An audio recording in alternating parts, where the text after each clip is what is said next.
তিনটা পার্ট আমরা পেয়ে যাচ্ছি আমাদের ফ্রন্ট পার্টের জন্য।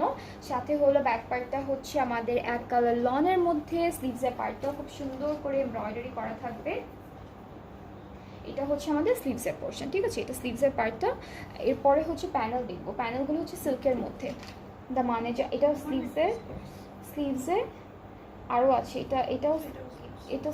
এটা স্লিভসে যাচ্ছে। অ্যান্ড এটা হচ্ছে দামানে, চারটা প্যানেল পাচ্ছি। অলরাইট, সো এই ড্রেসটার সাথে শিফন দুপাট্টা পাবো, খুব সুন্দর করে একটা শিফন দুপাট্টা পাবো। দুপাট্টার কালারটা হচ্ছে খুবই বিউটিফুল একটা মাস্টার্ড কালারের মধ্যে, খুব সুন্দর একটা মাস্টার্ড কালারের মধ্যে। আচ্ছা, এখানে হলো এই যে একটা সাইডে দুইটা পার আছে, এটা এখান থেকে একটা কেটে আপনারা এই সাইডে অ্যাড করবেন। আর আঁচলটা হচ্ছে আলাদা করে দেওয়া, আঁচলটা হচ্ছে দুইটা আঁচলে অ্যাড করবেন এই যে শিফনের মধ্যে। এটা হচ্ছে ফুল ড্রেসটা, খুবই সুন্দর, যার যার ভালো লাগছে ইনবক্স করে ফেলবেন। Full address, phone number